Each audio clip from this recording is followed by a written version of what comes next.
All right. Hello and welcome to another episode of the I Can Do podcast. I'm Benjamin Lee. I'm super excited to be here. We have another fantastic guest. Thank you for listening wherever you may be in the world.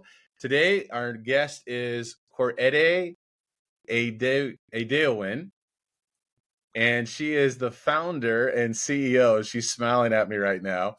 Vemoye Foundation.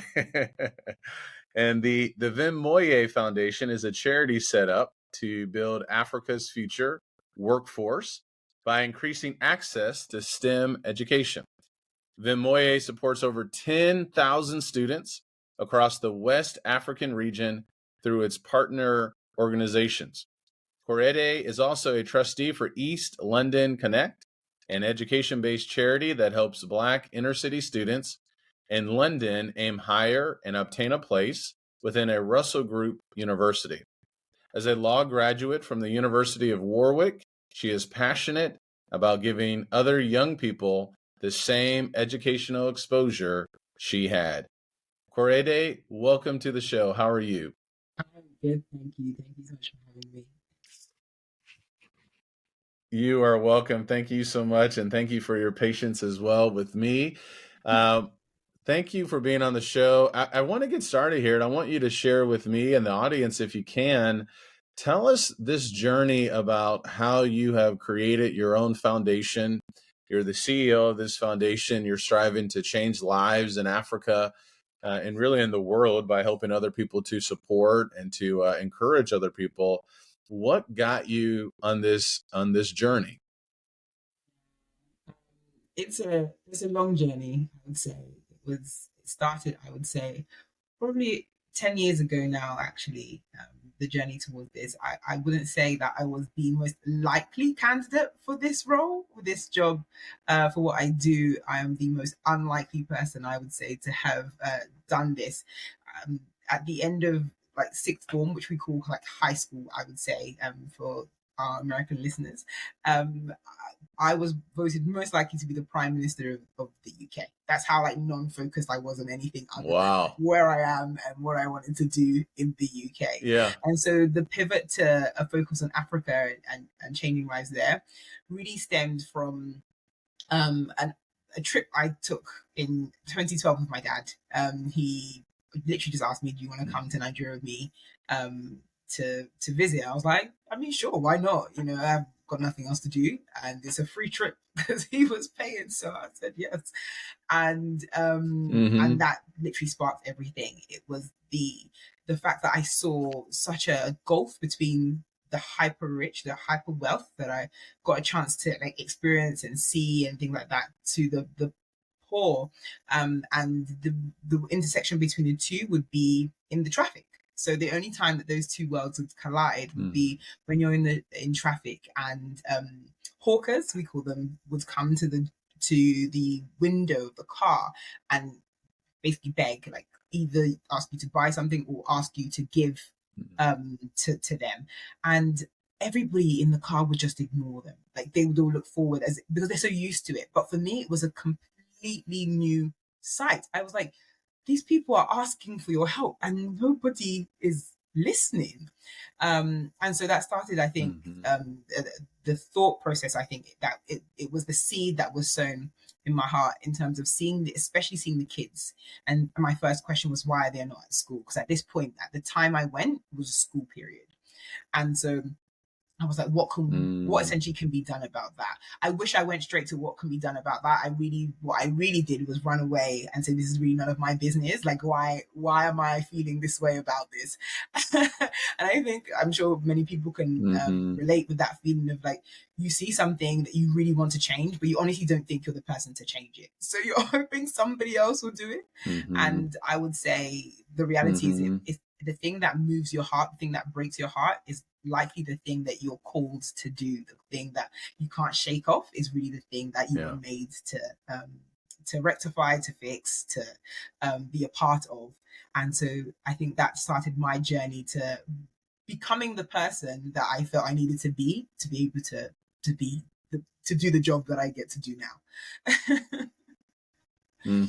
That's awesome. So it was 2012. Yeah. You went to Nigeria with your father. You're in high school age, and you just see something you've never seen before. So you said you didn't do anything like immediately. So fast forward, what's the next moment when you start thinking more about, no, I do need to do something? How many, was it years, or was it months, or was it another trip that kind of sparked that that energy in the heart to say, no, I have to do something? Walk us through that next step. What happened next? Yeah, absolutely. So I had that moment. I came back to the UK. So it was actually post graduation from university. That was when that happened. This moment when I went with my dad. And so Okay. I came back, and I had Okay. recently declared that I didn't want to be a lawyer, to my family, and was trying to figure out what I was supposed to do with my life, while also trying to go through ignore all the feelings that I was having towards, why is nobody helping the people that I saw, when I was in Nigeria. This is the first thing I believe that we should do, is to educate ourselves on that problem. How did we get there? How did we get to this point? What is the politics like in that country? What is the history behind that country? Those are the two things I started doing, just learning. I that made me comfortable enough to start asking questions, start asking my father more questions, because up until then we hadn't really had much of a conversation about Nigeria and its history. And it turns out he had so much to say and so much to teach me. And I then asked more questions, and he would then lead me to the right people who would be able to answer those questions. And so I built up my knowledge and as well my confidence through asking questions. And as you said, subsequent trips helped. So in subsequent trips, I purposefully went to areas that would teach me more. So in Nigeria, for example, there's somewhere called Badagry. Badagry is the slave port area where I learned more about our story and our history behind that. And that was really key, because over time, I heard everybody I spoke to said, we're just waiting for our corrupt leaders to die out. And Badagry taught me that we've been waiting for hundreds of years for our corrupt leaders to die out. Yeah. And so that was the moment when I said, okay, so that's not the solution then. And little by little, I got rid of what other people thought was a solution and started building new solutions. And Vemoye was birthed out of the solution that I came to the conclusion that education is the one way that I saw that people could bring themselves out of poverty, and be essentially architects of their own future. Yeah, no, that's awesome. I'm curious, what were, and what remains even right now, some of the big lessons that you learned from your father? So he's teaching you about Nigeria. I believe that's where you're from, correct? Yeah. So what were some of those lessons? What has he carried away, and what impacted his life that also had an impact on you as you were going along on this journey? Yeah, his stories would remind me of what Nigeria was like.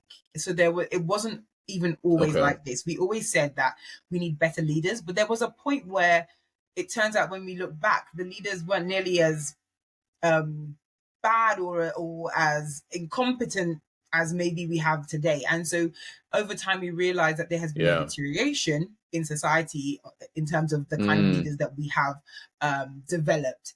And so one of the things I learned from him, for example, was there was once a time that the naira to the pound was 1-to-1.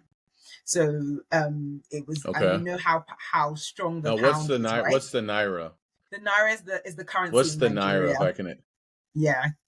Okay. Yeah. And the pound is in the UK currency. The money in the UK, correct? Yes. So so it was 1-to-1. It was 1-to-1. And compare that to today, and it's 1-to-1,100.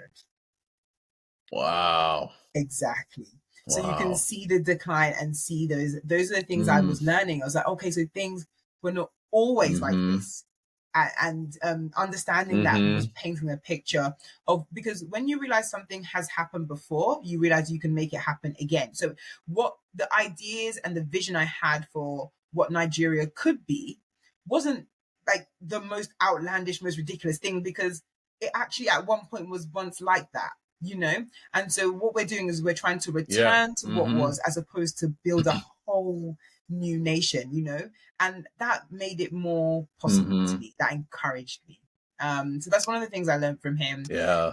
Security is another issue we have in Nigeria specifically, and some people say other parts of Africa, but I caveat that because I always want people to realize that Africa today is not nearly as dangerous or as unsafe as people once thought. So, for example, now out of 54 nations, 35 of them on the Global Peace Index are actually higher than the US. So that tells you everything about progress when it comes to safety.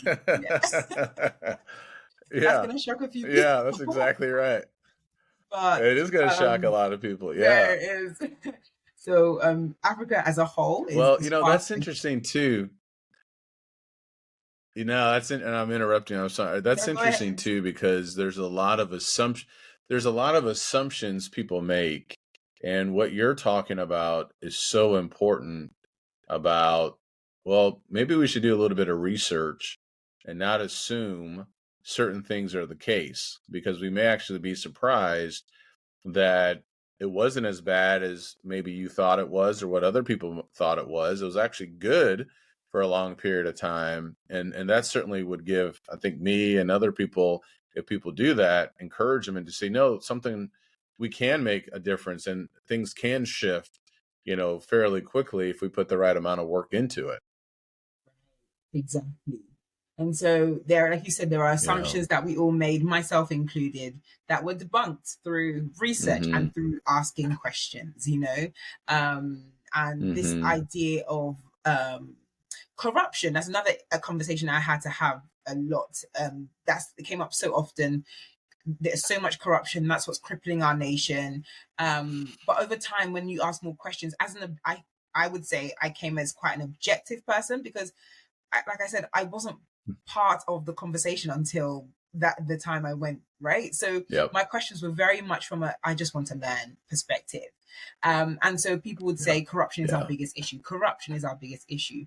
But then I would ask questions about, okay, but what are the consequences if I do this? And no one could answer. And you start seeing that actually what we say as corruption being the biggest issue, or the human person just happens to be more corrupt, an African happens to be more corrupt than somebody else in another part of the world, really comes from the fact that the systems in place, right, are not as strong as we see maybe in the West. And so, for example, I always say in the UK, if I don't I don't know, like we have this thing called the Oyster card. So when you go on TfL, which is our transport for London, it's the underground, and you have to tap in when you enter and you have to tap out when you leave on the other side. And people by default think, oh, like people do that because they're good people. No, people do that because there's a camera that will catch me if I do not tap in at the beginning. And if I don't tap out at the end, automatically I get charged like double the amount I would have if I didn't tap out. And so there are consequences and systems in place that means someone doesn't have to watch me physically to do the right thing. But over time, I'm conditioned to just do the right thing. And so we expect that same behavior from a society that doesn't have the same systems and consequences in place. And so you start building this picture of, oh, okay, like the problems we have aren't like embedded in a particular kind of human being. Like, oh, the African person happens to be far more socially deviant than the rest of the world. No, we just have, there are systems that are lacking, and those things put in place will bring about big change really quickly. So yeah, I have a lot of hope about these things. Yeah. Yeah, no, that's fascinating, and I appreciate that perspective, and I think that's important for everybody to really think about, just the assumptions that we make, the biases that we could have. And it has me thinking about a story in the Old Testament of the Bible, a man by the name of Nehemiah, when he saw his people in despair and the wall surrounding Jerusalem not rebuilt. He came in and he observed and he learned, and things changed in 52 days. So it's pretty amazing when someone comes in with the proper mindset and, asking the right questions and the proper attitude, how things can quickly change really, really fast. And so that sounds a lot like what you're doing. So now I'm curious, okay, how long was this learning, gathering information mode for you? Then after you did all of that, what happened next? Is that when the foundation was started? How old were you when you're doing all of this, if I can ask? I know sometimes people don't Feel want to free. share that, but I'm curious. You don't have to if you don't want to, but walk us through those next steps. Yes, of course. So first of all, I actually wanted to make a comment about the Nehemiah thing. I smiled like a huge smile when you said that, because that's such a moment for me. I think that was one of the stories in the Bible Yeah. that propelled what I do today. I would say, of all of the characters in the Bible, the one Nice. that fitted, and I said that's such a moment for me. So I really appreciate that you said that, because it literally is my Yeah. scripture on my Instagram is Nehemiah. I think it's 6:3, which is I'm doing good work. I come down. Like Nehemiah is my person. Yes. So thank Well, you. listen, I tell you what. Yeah, no, listen, that's one of my favorite books, and I'm in the process right now. I've put together a journal. It's called Arise and Build, and it's a 52-day journal based off of the story of Nehemiah, because he just got stuff done so fast. So I'm happy that you love Nehemiah, and you're exactly right. I have good work to do, so that's awesome. That is fantastic. I love that. Yes. So with regards to the next steps, what happened was it took, I would say, a couple of years. And so all of this research and learning, also the next steps would be talking to friends and family about the ideas that would now come. So now I've done all of this learning. The next step was like field research, kind of like, or just pitching, as it were, to people in terms of, this is my solution, what do you think? I'd bring friends together in different fields and different spaces, and pitch those ideas. I would also do that in Nigeria. I'd go to Nigeria and I'd speak to different people in the education space. So I decided education was definitely the avenue that I wanted to use to bring about change. But I wanted to know what was already being done. So I would speak to people in the education space and say, hey, this is the idea I have. What do you think? And every single time it would come back as, oh, we know someone doing something similar. Talk to this person. And so I was like, if everybody's doing the thing that I've thought of, then what's happening? And I realized that everybody's working in silos. Everybody's doing things by themselves, and so they're drops in the ocean, and for Nigeria, there are over 200 million people. So like, if everyone's working like separately, I know, if everybody's working separately, then you cannot feel the impact, as opposed to if we came together. And so Vemoye was birthed out of the idea that we need to come together as a collective. That means the diaspora, and that also means people on ground. So what Vemoye really does is that we facilitate that kind of collaboration between the diaspora and organizations that already exist that are doing great work. How do we increase their impact? That is the focus of Vemoye. We work with those who already exist, who are doing amazing work, and say, okay, this is what you're doing. How do we 10x that? Literally, how do we 10x that? And we use the diaspora to increase the skills that they have access to. Many a times it's a lack of resource that means that they can't do as much as they need to do. And so we're encouraging the diaspora, we're encouraging those who have any kind of like interest in Africa to say, what skill do you have, and how can we use that to build these organizations so that they're able to do their work at a greater impact, And so, yeah, that's how we do it. Yeah. That's awesome. No, that's awesome. That was actually going to be one of my questions too. What's the population or the size of Nigeria? You say the diaspora. Tell the audience what are you referring to? Yes, so the diaspora would be people of African descent. And so this would be either a displaced people or people who have voluntarily moved from the continent to other parts of the world. So that would include Caribbeans, Afro-Latinas, those in the America as well. So African Americans as well would also be included in that. And then those of us whose parents just kind of like moved I would say like the 70s or so, 60s and 70s, they migrated for better opportunities. So all of those people make up the diaspora, and that's about 350 million people, which would be Wow. the third biggest Yeah. country in the world. So imagine if Yeah. we're able to make that work. If we can all come together to build Africa, Yeah. you see what's possible. Yeah. Yeah.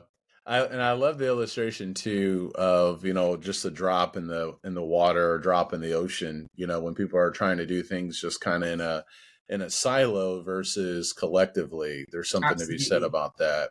So I'm curious now. All right, what did you ever have moments where you're just kind of talking to yourself or looking at all of this? You're making trips, it sounds like, back and forth to Nigeria. You're talking, so you're on the ground. You're doing your own research. You talk to your dad. Did you have moments where you just kind of felt like, what am I doing? I could be doing something different. I think you mentioned, right, when you were in school, you were voted most likely to be prime minister. Maybe I should be going a different path. Talk to us about how did you maintain this I can do mindset and focus on, no, this is exactly what I have to do. How'd you overcome those obstacles, if there were any? Yeah. I think that for, I would say, a long time, I can't even think of the years, and I don't know when it stopped, but I would wake up daily and be like, have I ruined my life? Have I ruined my life? Because it was so Mm-hmm. far away from the idea I had for myself, and there was nothing materializing. These were all ideas at this point. Nothing had come together at this point, but I couldn't get this thing like off of my mind. And so moving into this space when I could have been essentially, I was on the path to being a corporate lawyer, working in the city, doing well for myself. That was the life I had created in my head for myself, and this was so far from it. And so I would have to battle those fears and those thoughts, and before I was battling them by myself, but honestly over time it came with the word. Like, it had to be God's, because at the end of the day I believe that this came from God, and if I was convinced that this idea, this drive, this desire came from God, he would have to bring it about. And so letting that fear go and saying that, listen, Lord, I really can't do this by myself.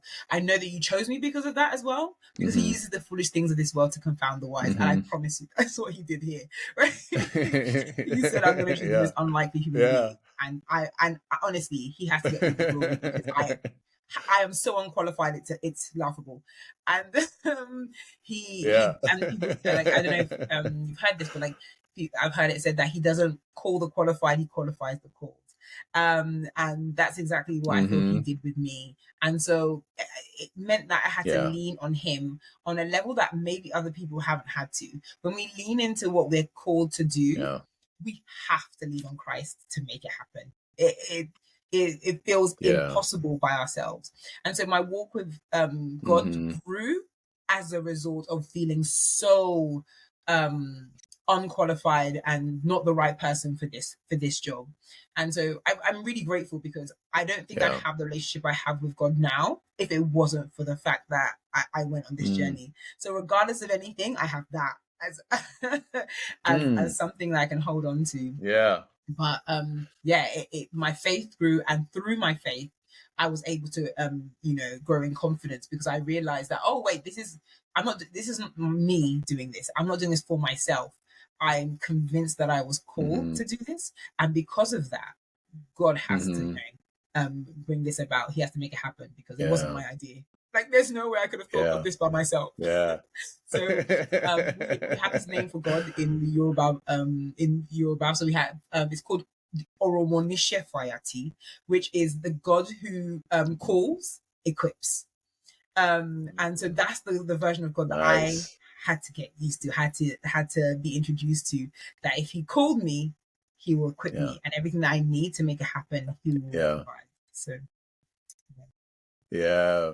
I love your faith. Thank you for sharing that. And there's something to be said there about faith over fear, because fear is one of those things that will cause us to kind of stay like in the what if mindset or the what if mode. But you're exactly right. And I really appreciate you sharing that. There's something to be said about that, where we try to figure everything out on our own, and we want to use our minds, and certainly our minds can be used that way. We can create a lot of different things, but there's something to be said about trusting in the Lord and seeing what he's going to do. And it's always interesting how certain things line up the way that they do, way bigger than what we could ever imagine. So thank you so much for sharing that. That's awesome. Yeah. Yeah. So let me ask you then, I'm curious now too about your faith. Is this something from your parents, or is this a journey you've been on as well?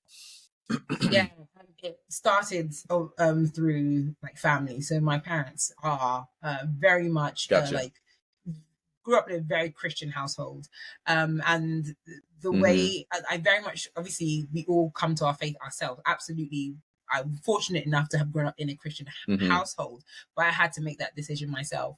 Yeah. My parents Mm-hmm. showed the importance of the word and faith through how they how we Mm-hmm. grew up. So the word of God was the final Mm-hmm. say and final authority in our lives in this household. So as Yeah. a child, I had the right to Mm-hmm. question my parents if I felt it didn't line up with the word. That's really exciting for a kid. Like your Mm-hmm. parents give you that level of power. Makes me kind of want to be like, okay, what's this thing we call faith? If that is the one reason I can question you, Yeah. then I'm gonna lean into this. So Yeah. it was a great way to engage us as kids into like the word. Yeah. It's uncomfortable for parents, so if it means that you give your child the right to question you, but it was the price they were willing to pay for us to be able to come to faith, Mm-hmm. like the full understanding of faith for ourselves. And we had deep conversations Mm-hmm. about faith, deep conversations about Mm-hmm. what we thought was right or the right decision, just based on the word, because that opened up so much. Mm-hmm. And so I would say that's the Yeah. foundation that was built through my parents, and I will forever be grateful for that. I would say my parents have done so much for me and so much for my siblings and I, but I would say that the biggest thing was faith. The biggest thing they could have given us, the Yeah. inheritance of faith. I Mm-hmm. forever will be grateful, because I don't know how I would have done life. I don't know how other people do life without Yeah. Christ. I Yeah. honestly have no idea. So Yeah. that's my Mm-hmm. starting point. But I would say at 18, Awesome. I'd say was when I officially would say for myself, was when I was like, oh, okay, this thing we call Mm-hmm. God, I'm all in. Up until then, I would say I was in, but I was questioning. I was questioning, being that I wasn't Mm-hmm. sure. I wasn't like sure about my own salvation. I was always questioning, like, have I done enough to be saved? Have I, up until 18, when I got that revelation through an event that I went to as a kid, and it changed my life. That was the moment. That was the last time I went out for an altar call. I would say every time an altar call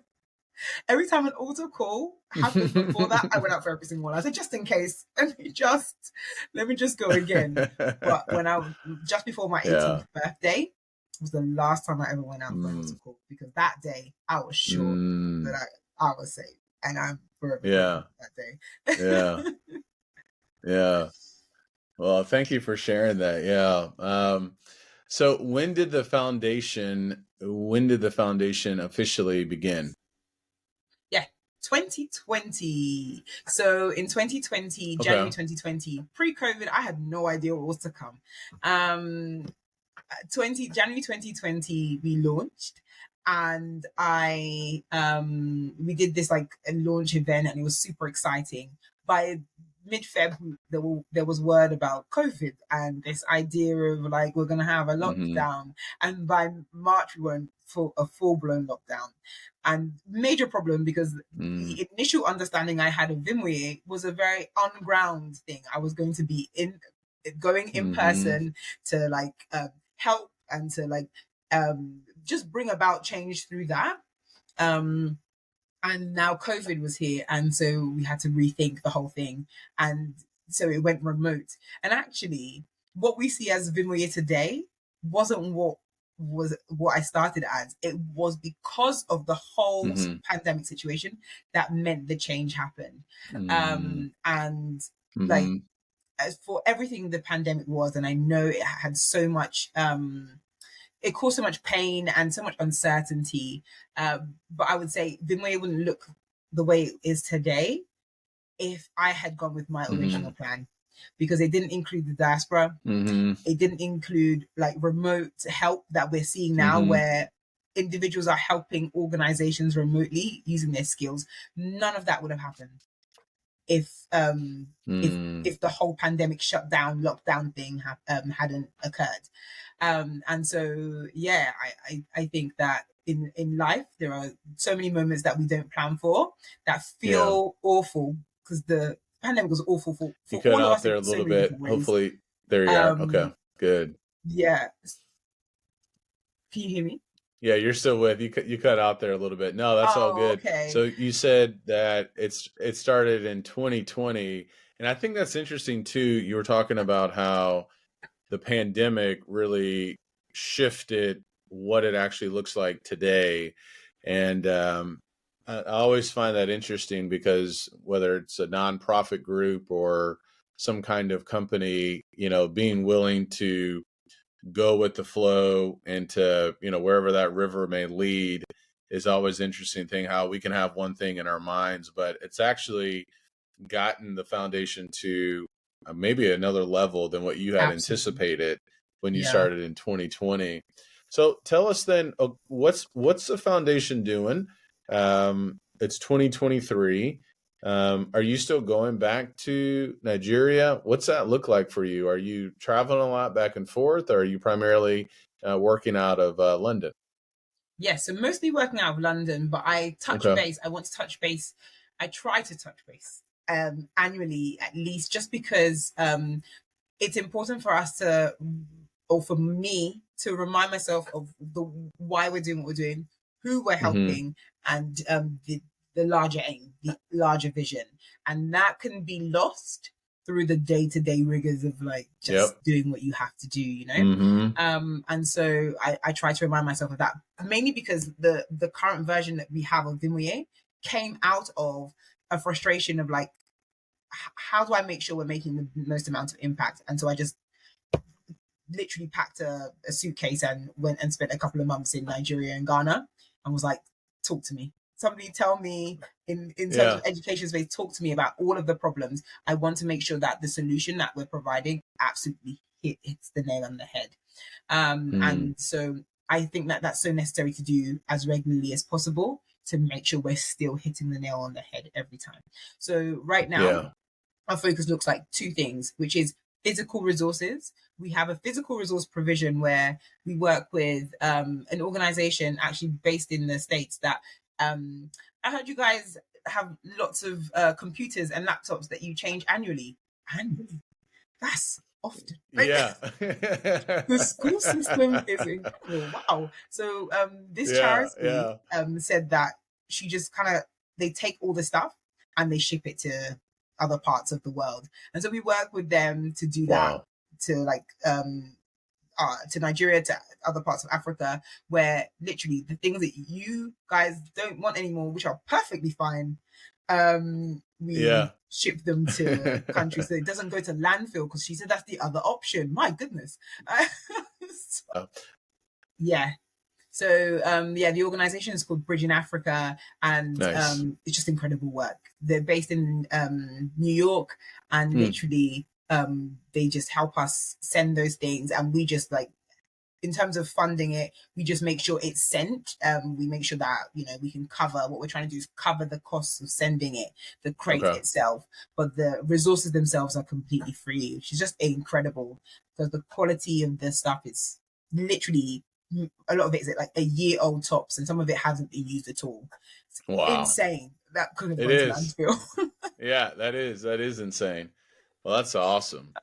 So well, you're doing such great work, Korede, and I appreciate you very much. When you're not working with the foundation, what else keeps you busy? Is this 60 hours a week, 70 hours a week? What else are you doing? What keeps you busy when you're not working with the foundation? Yeah, I do a few things.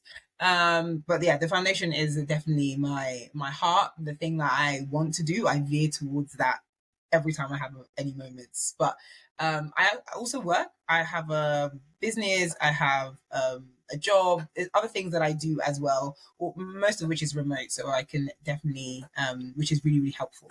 But essentially I'm still doing 10,000 other things Yeah. with this, but it's my heart towards, as I said, the work that is happening on the continent that draws me there like every single time. So yeah, Yeah. still doing other things, but that is my focus. Yeah, that's awesome. I love to read books. I'm curious, what book recommendations do you have for me and for the audience, or Ooh, any okay. books that have had a big impact on you? Oh my goodness. Yes, that books were actually such a key way of encouraging myself through the process of building Vemoye, in terms of like learning what was possible. One book that absolutely changed my life was Influencer. It's Mm, by Kerry Patterson.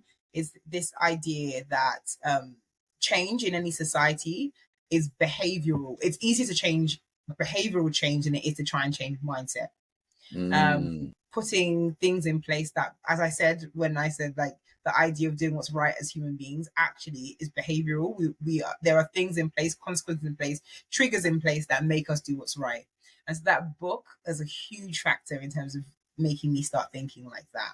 mm-hmm, Love that book for anybody who wants to make any kind of change, including in your home. They give examples mm, of people who changed their relationship with their teenager, how their teenager thinks and functions and talks and all that kind of stuff can be done through this concept as well, behavioral change, as opposed mm-hmm, to trying to change someone's mind. It takes way longer. mm-hmm, mm-hmm. So love that book for any people who want to make any kind of change in the world. Another book that I really love would be Atomic Habits. I'm sure everyone knows this one, by Yeah, James Clear. yeah. I love that book. I know it's not overrated because it's exactly the It's a rating it good should book. be. It's a Yeah, great that's book. exactly right. Yeah. I love he's got a great newsletter too. So every week he sends out, 3 quick thoughts, and I'll share that on Facebook or something like that. But those are really nice nuggets. So Influenza, Atomic Habits, and what else? What else do I have for you? Essentialism. Oh my goodness, I love Yes. this book. It's who was Yes. it by? Greg McEwen. Yes. Essentialism. Oh my gosh, it changed my life from a perspective of I'm doing 10,000 things. I feel like I'm missing out. I come from a generation of like FOMO, so the fear of missing out is huge, right? Yeah, yeah, that's I like exactly right. freeing myself from that. Yeah. It was key to me being able to focus and make the change that I've been able to make with Vemoye. Initially it felt Hmm. like I had to do everything. I had to see all my friends. I had to spend time with this. Now it's like what's really important to me. Hmm. Essentialism really helped me narrow those things down. Yeah. Yeah. That's awesome. So I'm curious, what's your relationship then with social media? I'm on social media, so I have a love-hate relationship. Some people have called me the Facebook hypocrite because I have deleted my account, then I've gotten back on. Cal Newport, his book Deep Work, I read that back in 2016. Have you read that? Yeah. Yeah, yeah. So back in It's a good book. 2016, that's when I first started playing around with that, and I got back on for a fitness group, and I was just in the fitness group. I didn't have any friends, and so it's just that one particular focus, being a part of that group. But I am on social media, Instagram and YouTube and Facebook. What's your relationship with social media? Because you're doing a lot, you're traveling a lot, you're working, you have um, the Moye Foundation, you're the CEO of it. Walk us through that. Do you have certain boundaries with social media, times of the day? What's that look like for you? Yeah, my relationship with social media had to like change over time. Social media has evolved in my life. I remember like being like social media is like just the enemy, like of all progress, all like mental health as well, like everything that's like that you want that's good. I feel like social media was like the anti of it. But over time, I remember like just saying that to myself one time, and I really felt prompted. I really felt prompted that like this thing that I keep hating is actually, when used properly, is a tool for the progress of the work that I keep saying I'm trying to do, a progress or to push the kingdom message, like, you know, telling people about Christ. So many people are there speaking hate and speaking negativity. Why am I not using the same platform to speak love, kindness, and the progress that I'm trying to bring about? So I've had to really change my perception of it from that perspective. So that's the first thing that I would say in terms of social media. The second thing I would say is like, it's still a time drain. It's still a time drain, despite the fact that I've like changed how I see it. And so I've had to put like parameters on that, like timer. I'm going to be honest, the whole willpower thing is something a long time ago that I decided doesn't exist. This concept of willpower, we have a finite amount a day, and I'm not interested in using that to stop myself from going on social media. So instead, I just put a timer that locks me out. That's awesome. After I've put 30 minutes on Instagram, and then another 30 on LinkedIn. Those the two that I tend to be on. The two biggest, that's, I would say, the case. Sometimes, and let me be honest, that like for full transparency, there are times I've had to increase that because I've had to like post for longer or something like that. But on a good week, it's 30 minutes. Yeah, that's good. So is that 30 minutes a day or 30 minutes a week? A day. I'm okay. Not. All right. No, that's legit. That's legit. That has to be included, right? Replying things that I've posted. So that I would have done all of my social media posts, for example, for the week in one go. I do that on not via my phone. I do that on like one of those online spaces that allows you to basically plan your social media activity. So I don't count that. If I counted, that would be way out. Gotcha. I got But in terms of actually just being on there scrolling or replying messages, 30 minutes a day, time to do that, things like that. So I spent a good amount of time putting together this notion. It is time consuming initially. The setup is time consuming, but it just has paid itself, paid dividends. Like literally, it's incredible. So highly recommend Notion and Notion. Putting that together based on yourself. Another thing I use, this is a tool I don't use as much now, but it was really pivotal in getting me to focus. It's this thing called FocusMate. I don't know if you've heard of it before. I have not.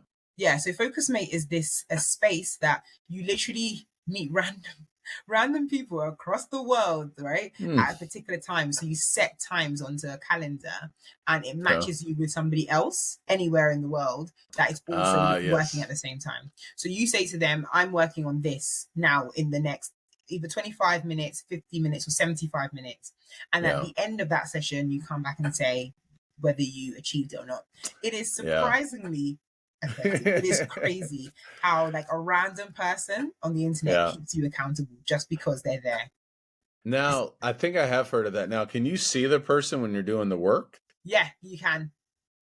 Is that distracting though, or no? No, so they're there, but like if you're working your laptop, you change the tab anyway, so you don't end up seeing them, let's say. But if you're working on paper is when you really see them. And then, but it's so good to see the timer because you know only for that period of time you have to focus. So when I'm really unfocused, I'm struggling with focus, I jump on that. And that was really pivotal in getting the mindset of focus initially. And so I don't jump on it as much now because there are so many things I just have to do because of time limit that I just get them done. But there was a time when I was like manually engineering things to happen. That meant that if I don't do them, they don't get done, and there's no progress. But now, like things are happening such that the feedback requires me to do them. So things are happening. But for anybody out there who is just starting out on anything and needs to push themselves, FocusMate is really great for that. That's awesome. Yeah, thank you for sharing that. You mentioned goals. Where did goal setting come from? Did that come from your parents as well? And do you have a set amount of goals that you strive to hit each year? Like in the full focus planner here, he recommends like 7 to 10 goals and then he'll break them down quarterly. Do you have a set amount of goals that you're trying to attain each year? Yeah, so I sit down at the beginning of each year. Usually, actually, I sit down the year before and plan for the next year. But this year, I'll talk about how I did it this year. And I took out all of January to sit down and plan. I didn't start anything until I sat down and planned. And I was very adamant that I wanted to do that from not a space of like I wish and I hope, but from like seeking God, like sitting with the Lord and being like, what is the focus for this year? What do you have for me this year? And I spent like the whole of January focused on that and then put something together. And so I did that Mm, for my personal life, my foundation, my business life, and even hmm my spiritual life. Where do I want to go with that? And I hmm broke all of those things down to steps as well. And so that's why hmm Notion, for example, feeds me my next thing, because every step has been like Yeah. put together. And so I'm like, oh, okay, to achieve the next thing, this is the step. This is the step. All of Yeah. this. I project managed my whole life at the beginning of the year, basically. And it's Now now. I love that because you took a whole month just to meditate, to pray, to plan. Yeah. Are you still working your current job during that time in January, or are you just taking like almost like a sabbatical? No, I'm still working, Yeah. but and I'm only doing what I have to do. So like in any space, so to work, I would just continue to work and things like that. But I wasn't working on Vemoye or anything. Like everything else stopped. Anything that didn't have to happen, didn't happen. Mm. So including like seeing friends or like literally stopped. Everything stopped. Everything stopped Yeah. for a month. That's a great Um, idea. I may need to try to do that in it the is month of January. incredible. I would say this is set up to be probably my most successful year. The things I've written down and everything, in terms of I'm looking back already, and I'm like, my goodness, like it really worked. It's incredible. So Yeah. yeah. Now, did you come up with that idea? Just, hey, I'm just going to do this in January, or was that from past experiences, or did you kind of just intuitively say, I'm just going to take the whole month off, just do the bare minimum? So previous years, I would do it in November. Funnily enough, in November, I'd start asking God, oh, okay, like, what do you have for me this year and things like that. But what I realized was I wasn't finishing the year. I was already thinking about the Uh, next year. So I don't know what yeah. it is, but this year I said, or last year, end of last year, so I want to live to the end of the year, like the 31st of Yes. December. I'm focused up until then about the goals that I've already made or anything that I'm working on to the 31st of December. And it was risky because I've never done that before. I usually have already started planning the next year already. But this year I wanted to make sure everything 2022 had for me, I got. Like that. And so for the new year 2023, it meant that I had to risk taking out all of January to do that. And it has been the Yeah. best planning decision that I've ever made. Because January as well is a down period for a lot of people. After Christmas, most people, I don't know what it's like in the US, but in the UK, we have things called like dry January. So people aren't going in the UK. Drinking is a huge sport. Like sometimes it seems like, hmm but it meant that for a whole month, most people aren't calling you out anyway because they're all at home doing dry January and saving their money or any. So it's the perfect time to be like, mm I'm staying in because everyone, oh yeah, fair enough. You're probably trying to save money or you're hmm detoxing because you ate so much over Christmas, things like that. It's such a normal response to be like, I'm not available in January. And so hmm January was set up to be a perfect time to just down tools and focus. hmm And so, Did you, yeah, I'm sorry, did go you ahead. notice things that went by the wayside that you had maybe in your mind when you took those 31 days off? Did you just see, you know what, for the most part, everything kind of stayed the same? So for me, I love this idea, and you got me thinking about doing it next year. So I already have certain things planned for next year, Lord willing, Bible class schedules, preaching at different churches and things like Mm, that. Um, Different dates for family and things like that. But there's something that I really like about this, even like with podcasting or coaching or, just other goals, just taking that whole month off and just doing the bare minimum, did you notice a big change with what you wanted to do? And then after those 31 days, what eventually just came to the top? You mean like extra things that I hadn't thought about doing that came to me in January? So either extra things or things you had thought about, but then you're like, no, I really don't need to do that. Yeah, absolutely. There were things I absolutely didn't even like occur to me that this year would like I'd focus on this year. That definitely came to me in that month, because I think as well what usually happens for me is when I'm planning the year, I'm already like all of the things I already have in mind of what I'm going to do. It isn't like me being open to the idea of what's possible. I'm like, okay, I'm going to do this. I literally think from my mind, if that makes sense, of like, what do I want to do? And I do them. This year, I said to myself that I don't have any like tangible things. I would desire to do things in terms of Vimeo or but I want to really think through what that looks like. And I wanted to do that with the Lord. I wanted to do that with him. And so I was open to the fact that he might take something off the list or like something else could pop up that I had not planned for. And that essentially happened. There were things on there that I hadn't really thought, especially when it came to Vemoye. Our focus this year has very much wouldn't have been what I would have initially done had it not been for that year, for that month of just being like, I'm open to whatever. So yeah, highly recommend. I can't wait to do it again next year. You've sold me. I'm going to do it. Lord willing, I'm going to do that. I love that idea. Please let me know how. I'd love to know how I am. Thank you for that. No problem. Korede, this has been fantastic. Thank you so much for the great work that you're doing. And thank you for, it's late there in the UK in London. It's only 2:15 here PM in Dallas, or near Dallas. Yeah, I still got about 10 hours left in the day. Final thoughts for the audience. What would you like to share? Final thought before we wrap up. Yeah, I think my final thing would be that I really want people to realize that when it comes to the progress of Africa, we want to move away from Africa rising. That's the narrative that I feel like we have been on for quite some time, to Africa actualizing, like actually becoming the very thing that we know is possible. And I think that doesn't mean that means all hands on deck. I think that means that the diaspora need to get involved, and that's why we're doing our skills match program, because we really want diasporans to realize that the skills that they have acquired in the diaspora would be of so much benefit on the continent. I don't know if you've heard of something called the brain drain. The brain drain is this idea that the smartest and the brightest on the continent moved away when other opportunities came about. I spoke to a Canadian recently that said that's the same thing that happened there. Like the Canadians had a similar thing, hence why there's this opportunity now for people to come to Canada to work.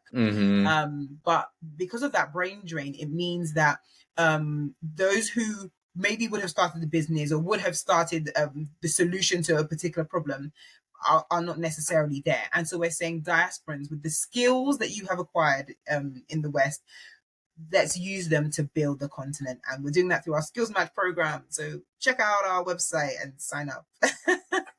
Tell us, what's your website and where can people find you on social media? Yeah, so our website is vemoyefoundation.org. And you can find me personally on Instagram using the handle This Is Korede. So Korede is Korede. And then Vemoye, the Vemoye Foundation as well. So you can find us on Instagram under the Vemoye Foundation. Yeah. Well said, Korede. Thank you so much. Love what you're doing. Love your spirit. Thank you so much. Keep going, and look forward to seeing what you're going to be doing here in the future. Thank you so much for having me. I had a wonderful time. You're welcome. Likewise. Take care.